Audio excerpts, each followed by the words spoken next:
Telangana assembly ఎన్నికల హడావుడి ముగిసింది. కాంగ్రెస్ విజేతగా నిలిచింది. బీఆర్ఎస్, బీజేపీలు పరాజితులయ్యాయి.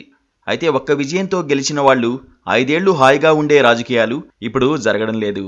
బొటాబొటీ మెజారిటీతో అధికారంలోకి వచ్చిన కాంగ్రెస్కు అస్సలు సాధ్యం కాదు.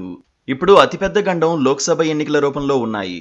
అయితే కాంగ్రెస్కే కాదు, బీఆర్ఎస్, బీజేపీకి కూడా ఈ లోక్సభ ఎన్నికలు విషమ పరీక్షే. అందుకే కాంగ్రెస్ను ఓడించడానికి ఆ రెండు పార్టీలు కలుస్తాయా అన్న చర్చ ప్రారంభమైంది. కలవడానికి అన్నట్లుగా సర్వే రిపోర్ట్లు వెలుగులోకి వస్తున్నాయి. రెండు పార్టీలు కలిస్తే స్వీప్ చేస్తారని సీ ఓటర్ తాజాగా వెల్లడించింది. లోక్సభ ఎన్నికల ప్రక్రియ ఫిబ్రవరిలో ప్రారంభమయ్యే ఛాన్స్ ఉండడంతో ఆటోమేటిక్గా దేశీయ సర్వే సంస్థలు తమ ఫలితాలను వారానికోసారి ప్రకటించడం ప్రారంభించాయి. ఈ సర్వేల్లో నిజాయితీ ఎంత అనేది పక్కన పెడితే కొంత విశ్వసనీయత సంపాదించుకున్న సంస్థల్లో సీ ఓటర్ ఒకటి. తాజాగా ఈ సంస్థ ఓ సర్వేను ప్రకటించింది.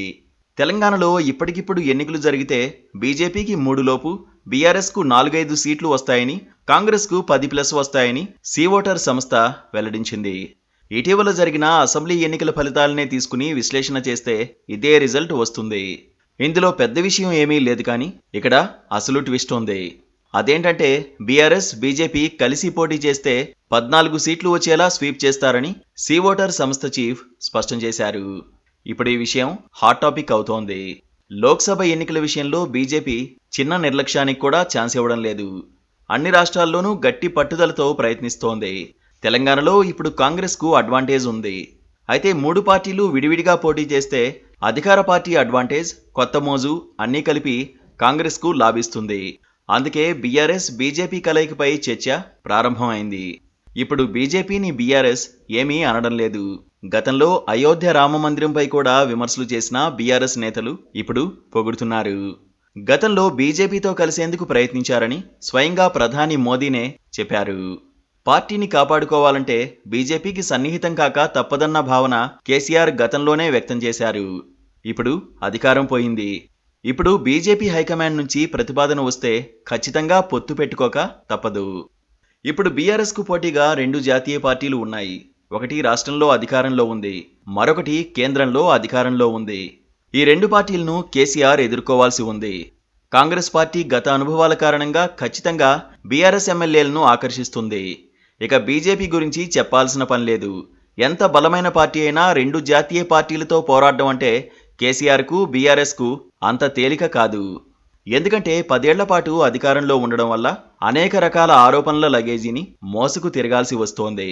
సీఎంగా ఉండడం వల్ల ఢిల్లీ లిక్కర్ స్కామ్లో కవిత అరెస్టు కాకుండా తప్పించగలిగారని చెప్పుకున్నారు. కానీ ఇప్పుడు పవర్ పోయింది. ఇప్పుడు నిస్సహాయంగా చూస్తూ ఉండాల్సిందే. రాష్ట్ర ప్రభుత్వం చేసే విచారణల వల్ల మరింత టెన్షన్ ఎదుర్కోవాలి. అందుకే ఇప్పుడు ఏదో ఓ జాతీయ పార్టీతో కేసీఆర్ అవగాహనకు రావాల్సి ఉంటుంది. నిన్న మొన్నటిదాకా జాతీయ రాజకీయాల్లో బీఆర్ఎస్కు 2 ఛాయిస్లు ఉన్నాయి. 2 పార్టీల్లో దేనితోనైనా కలిసే అవకాశం ఉంది. కానీ ఇప్పుడు తెలంగాణలో కాంగ్రెస్ అధికారంలోకి రావడం వల్ల ఆ పార్టీతో కలిసే అవకాశం ఉండదు. అలా కలిస్తే నేరుగా బీజేపీ నోట్లో చిక్కినట్లే. ఇక మిగిలింది బీజేపీతో కలవడమే. అలా కలిస్తే పార్టీని కాపాడుకోగలరా అంటే తాత్కాలికంగా అన్న సమాధానం వస్తుంది. బీజేపీతో పొత్తు పెట్టుకున్న మరుక్షణం బీఆర్ఎస్ సైజు తగ్గిపోతుంది. మెల్లగా ఆ పార్టీ ప్రాధాన్యాన్ని కోల్పోతుంది. ఓ రకంగా బీజేపీనే మొత్తం లాగేస్తూ పోతుంది. వచ్చే ఎన్నికల నాటికి బీఆర్ఎస్ను బీజేపీ నిర్వీర్యం చేసినా ఆశ్చర్యం లేదు.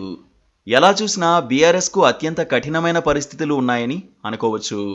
కేసీఆర్కి ఇప్పుడు 2 ఆప్షన్లు ఉన్నాయని, అందులో ఒకటి ఒంటరిగా 2 జాతీయ పార్టీలతో ఫైట్ చేయడం, రెండోది బీజేపీతో కలవడం. 2 ఆప్షన్లు కూడా 2 వైపులా పదునున్న కత్తిలాంటివే. కేసీఆర్కు ఇది అత్యంత గడ్డు పరిస్థితి. బీజేపీ పొత్తు పెట్టుకోవాలని హుకుం జారీ చేస్తే తిరస్కరించలేని నిస్సహాయ స్థితిలో ఇప్పుడు బీఆర్ఎస్ ఉంది. అంటే choice బీజేపీదే.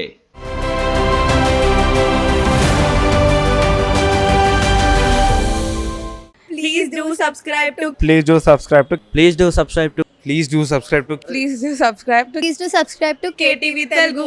KTV Telugu. KTV Telugu. KTV Telugu. KTV Telugu. KTV Telugu. Please do subscribe to KTV Telugu.